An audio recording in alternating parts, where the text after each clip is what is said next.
Hello and welcome to Chris's Basic Guide to League. Today's video will be looking at top lane.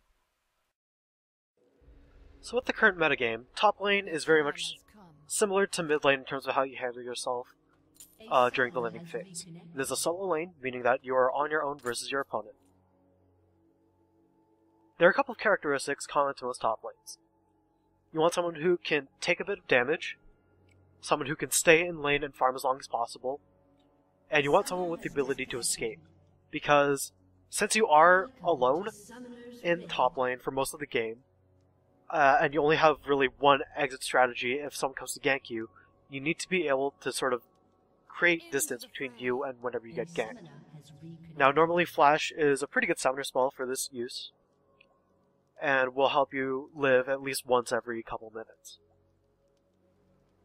Now it should be noted that most top lanes, by and large, are melee attack champions. Granted, a lot of them have abilities that allow them to farm from a range, but as I said, in terms of their auto attacks, it's usually melee. So that's why for this game, I decided to play Kayle, because while she is in melee auto attack range most of the time, her E allows her to attack from a range. And this helps you zone out your enemy.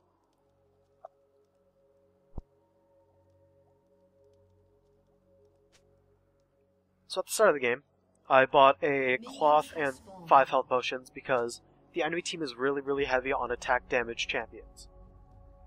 So after buying those items, I moved into our ally jungle, and am camping the red buff in case of an invade.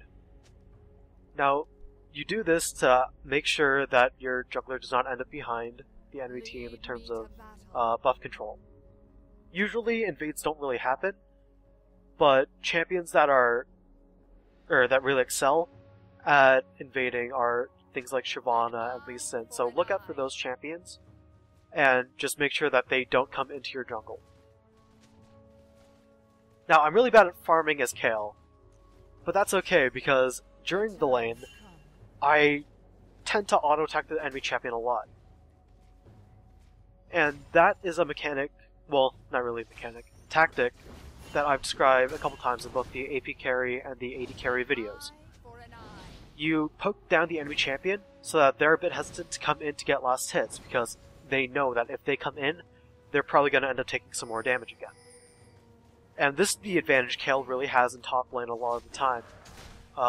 Whenever you see a Kayle top lane versus a melee champion, she spends the first little bit just auto-attacking the enemy champion and making sure that they cannot get CS.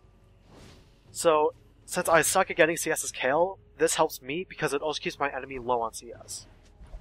The downside is that the lane also gets pushed to their turret if the enemy champion is standing near the minions when you auto-attack them. Because Kayle's E does splash damage, enemy minions are going to be taking more damage than they normally would. So here, I'm barely able to kill Olaf one-on-one. And I probably should have died, but I have the reduced minion damage masteries in the defensive tree, so that I'm able to just take that minion aggro onto myself. So now with that extra 300 gold, I'm going to go back and buy some items to... Actually no, never mind, I saved the lane apparently. The health potions are really there to help your sustainability in the lane. It's pretty common for champions in top lane to just hold on to their potion, or keep buying potions rather, throughout the entire game as long as they're in the lane.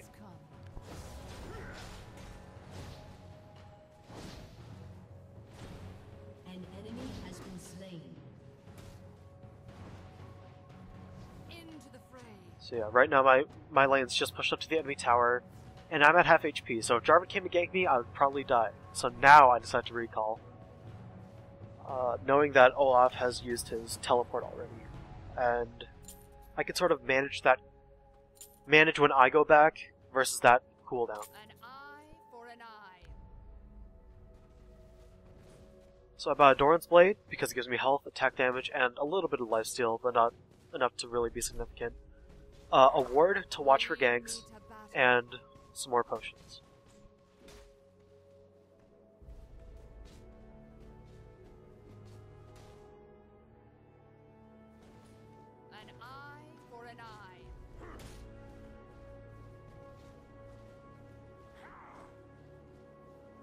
So since my minions were at the enemy turret, they were taking more damage, and now the enemy wave is pushing into my turret.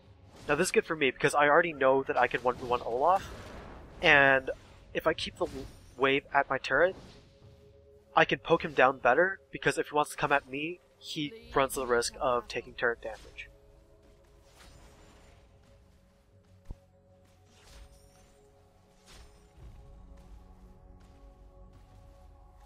Who's next?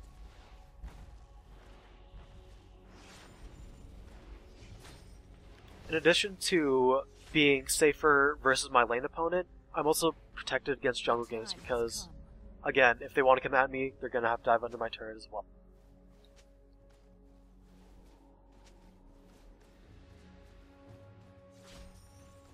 Into the fray.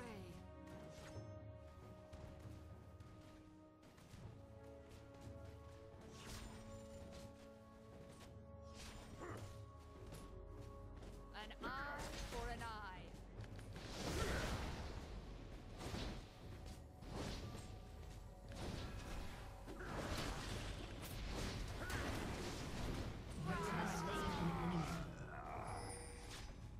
So a lot of the time in top lane, you're going to have to sort of look at the trade-offs between harassing and farming.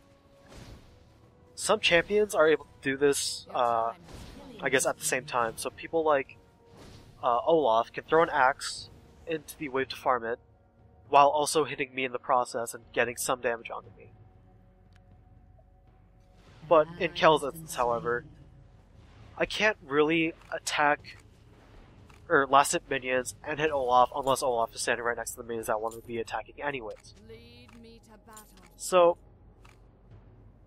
usually on Kale, in order to maintain that, or in order to get ahead, you keep the enemy low to keep them from farming. That way your harass means that they're not farming, and you're not farming. Who's next? And then you come out ahead because you decide, hey, you're going to be taking a lot of damage.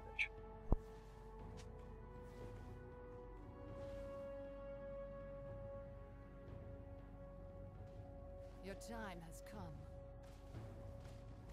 So, as I said before, top lane is a lot like mid lane in that it's a 1v1 lane.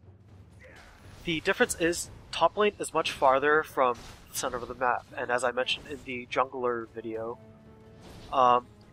it's where...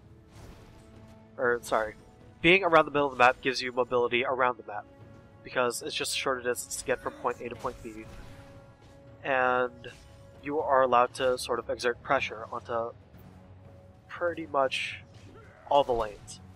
In top lane, however, the lane that you can really pressure is mid lane, and even then, most of the time it's just not worth it, because a lot of top laners have a decent pushing ability, so as soon as you leave the lane, the enemy can start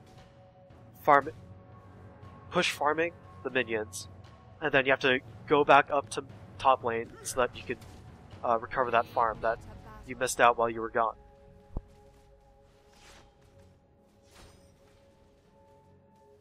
It's also less ambiguous about where you're going when you leave the lane. So when I leave the lane, and Olaf calls that I'm missing, I'm obviously headed towards either mid lane or the enemy top half of the jungle. If mid lane's missing, however, it could mean any number of things unless they specifically saw in which direction you were headed or they have wards. This is also why you don't see bot lanes roaming a whole lot. Into the fray. So essentially, top lane is like a game within a game where you're just kind of playing your enemy to the best of your abilities and hoping that you get that one-on-one advantage for your team.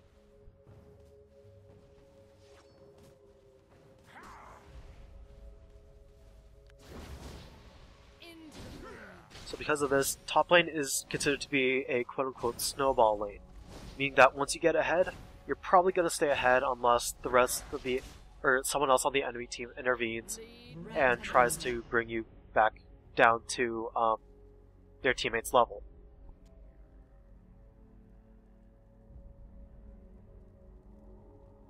Your time has come. So since I'm 2-0, I have that gold advantage, meaning that if I could just stay alive and then stay ahead or even on farm, preferably ahead, the game is pretty much a 5v4 because Olaf is not going to be doing a whole lot. Plus I have a couple level advantage, so that always is beneficial. An eye for an eye. So one of the ways that the enemy team can bring you back down to be on par with their teammate is by having jungler ganks or mid lane ganks. Now to prevent this, if you're on purple side, place a ward where I have on the map in the river. This will see if the jungler is coming up from his blue buff, or if the mid lane goes through the river. The downside to this is that you're not going to have vision if they go into your jungle, into the tribush in the top lane, and then wrap around behind you. If you're blue side and you want to stop the jungle ganks, it's most common that you're going to be warding either in the tribush, or just outside of it, closer to the river. This is because if they want to get behind you, they're going to have to walk past your turret, and you should have plenty of time to react and escape. So basically, their only options are from that sort of flanking angle. So another way that you can avoid being ganked, in addition to warding, and warding is very, very important, is by just playing cautiously and knowing how to use your champion's abilities to live as long as possible and possibly escape. Not only does that include your innate champion abilities, but it also includes your summoner spells as well. So know when to use flash versus certain junglers and when to use your other summoner depending on what it is, so like an exhaust or something. So there I make Olaf use his ultimate to get away and avoid taking a ton of damage.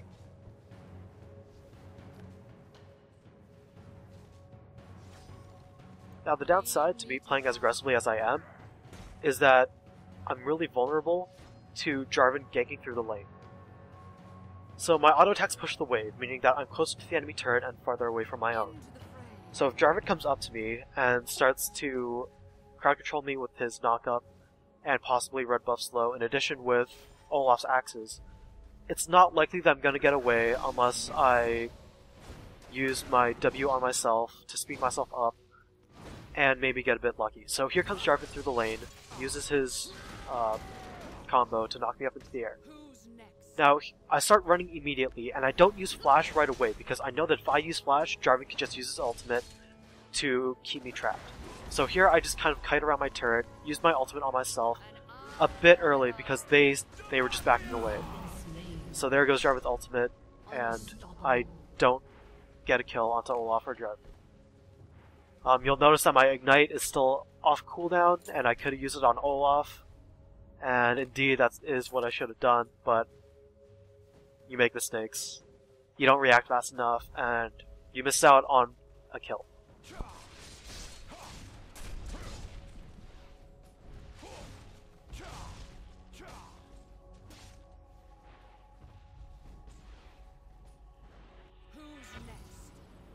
So, since I died, I went back, or got sent back rather, and ended up buying a Wriggles lantern, and I think that's a new word.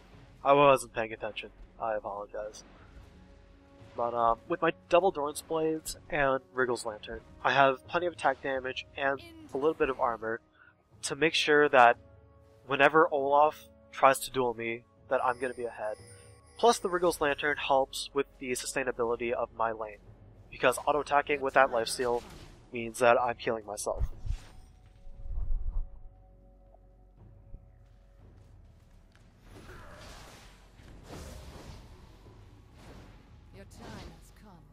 So there I start to do some more harass, and get Olaf down to about 66% HP and use a potion. And my ward in the river has died, so normally I would just be clearing the wave out and then heading down to the river to place a new ward.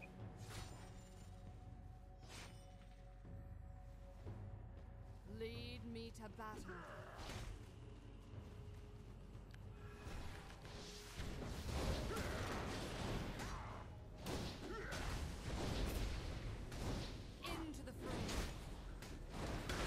Here I'll make a really weird play and use my ultimate after I've already killed the enemy, even though I don't have, like, Ignite or something on me. That was just a terrible use of cooldowns.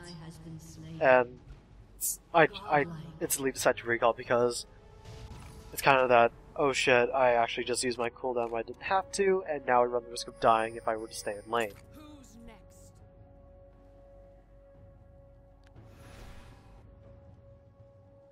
So right there, some pings go off onto Dragon. And in retrospect, I probably should have helped the team get it, but top lane was dead, and he's probably not he's probably not reacting to what my team is doing. And indeed, Olaf just went straight back up to top lane. So my team could easily 4v4 at Dragon, because our Sion has a retarded lead over Malzahar. Into the fray.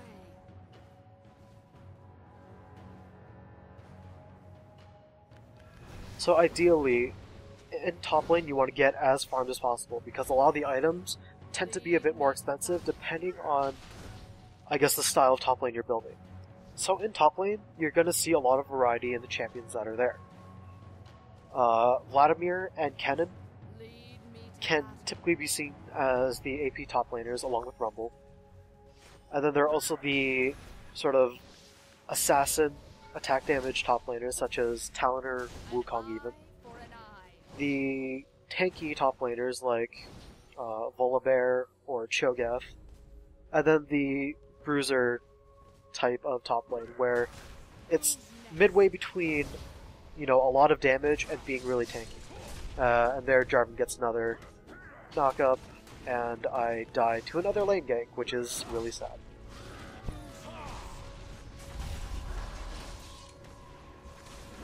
Yeah, so that time I used my flash, and as you see, or saw, I got ulted by Jarvan, and could no longer move away from the enemy team.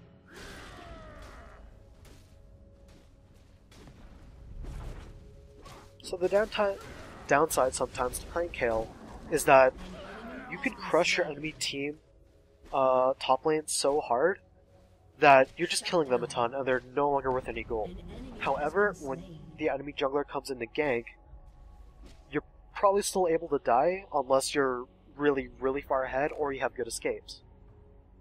And if the enemy top lane gets an assist as opposed to the killing blow, that's not going to reset their gold value from dying a lot. So you're basically just giving off gold to the enemy team, and that is never something that you want to do. Into the fray.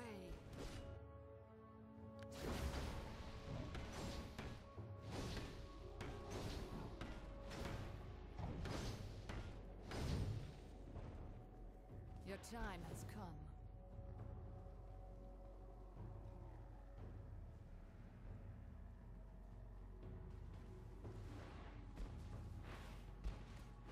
Lead me to battle.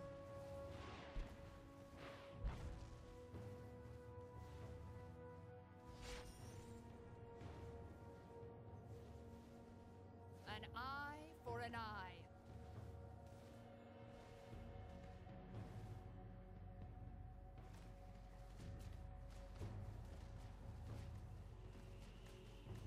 Lead me to battle. Killing spree.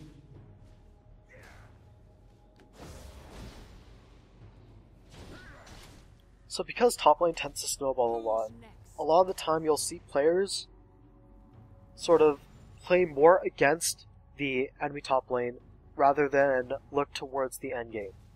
Now by that I mean they're going to build items that will make them better at 1v1ing the top lane, even though those might not be the items that they want to have for full-on team fights later on in the game. The upside is that a lot of people will tend to rage and get their team to surrender if their solo lanes are losing heavily. An ally has been slain. So basically, if you have that 1v1 basically in your pocket, Double kill. then the enemy team could possibly leave and you just kind of like won the game. Almost by yourself. This really hinges on your teammates being even or ahead of the enemy lanes as well. Lead me to battle. The downside is that, sometimes the enemy team is a bit more resilient than you think, and they stay in the game until the late game, at which point you would have to change your build a bit to suit team fight situations.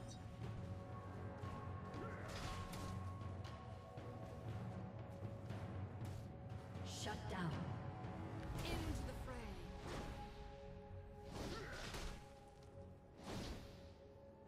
So, even though it doesn't happen in this game, a lot of you may be wondering what happens when you're just losing An eye top lane. for an eye.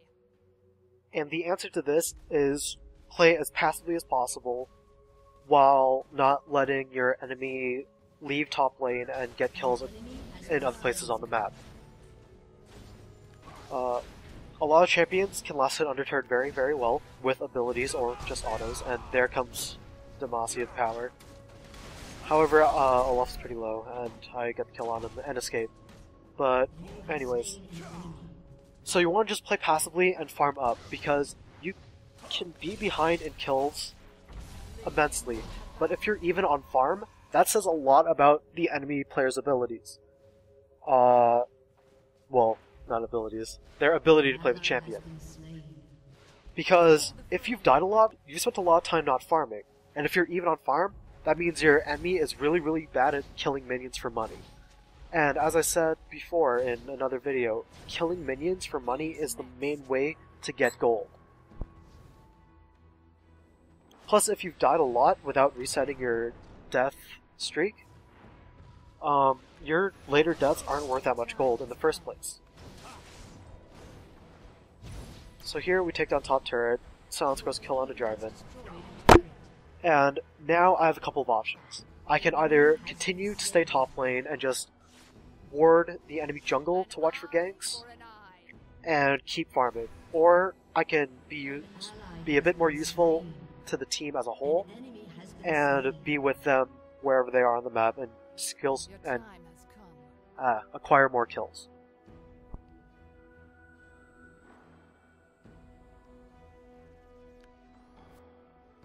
Your turret has been destroyed.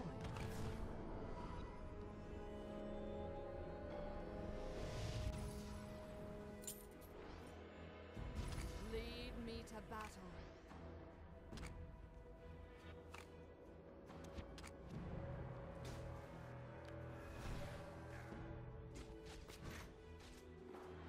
Into the fray.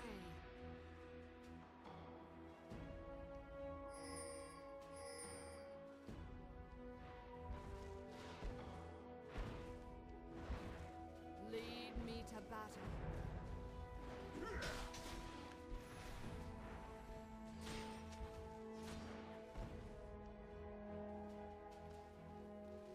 Who's next?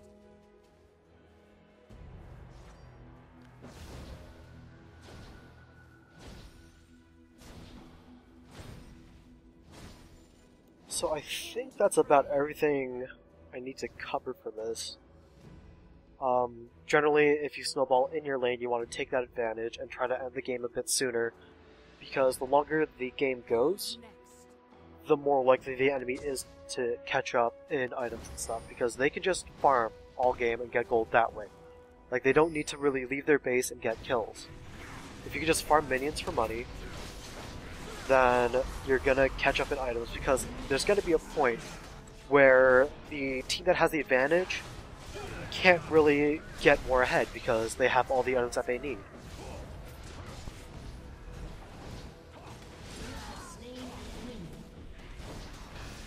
And here we get a 4v5 ace, I think, with some good play from pretty much everyone. Kill. Ace. Your team has destroyed a turret. Who's next? Oh yeah, another thing that you can do in top lane is if you're ahead, you can go to the enemy jungle and help your jungler get ahead of their jungler while also getting ahead of your lane by counter jungling. So there, the reason why we were even close to blue was because we wanted to take it, and rob the enemy team of that buff. Lead me to battle. Fortunately, we were also able to catch Malzahar in the process, and then get the ace shortly thereafter. So while there's still a little bit of time left in this video, this is the last video in terms of lane dynamics. And as always, I'd like to encourage everyone to sort of learn how to play the champion in the lane, Your as opposed time to has come. learning how to play the lane in general. Because this video just highlights some of the things that are going to go on, but if you learn a specific champion for a specific role, you're eventually going to learn the ins and outs of pretty much every situation Lead me to battle. that you're going to face while in that lane. And if you can learn those, and just master at least one champion per role, you're going to be in great shape when you hit level 30 and decide to do ranked or just play higher level normal games.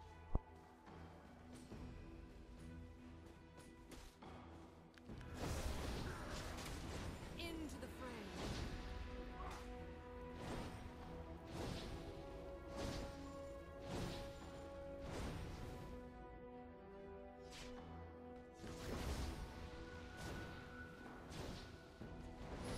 Who's next? Oh, and one more thing. Top lane is one of the lanes with the most counter matchups in the game. So Eye for an eye. what that means is that any champion that you play top lane commonly is going to have a matchup that is very, very unfavorable in their situation. So Kayle versus a melee bruiser top, like in this game, is not good for the melee bruiser because I can just auto-attack them and keep them away from CS. And then there are other situations that are counters based on an interaction of champion abilities. So like, Volibear should, in most cases, defeat Vladimir top. Because though Vladimir has that sustain from his transfusion and Tides of Blood, he does take damage whenever he uses Tides of Blood and his pool.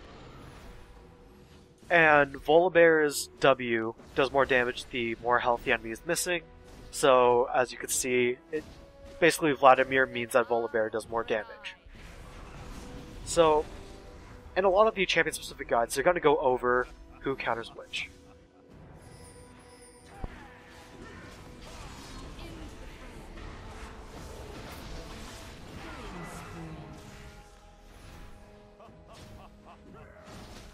So yeah, when you go into blind pick and pick top lane, just remember that you're not really always going to win, because sometimes it's just not really possible because of counter matchups.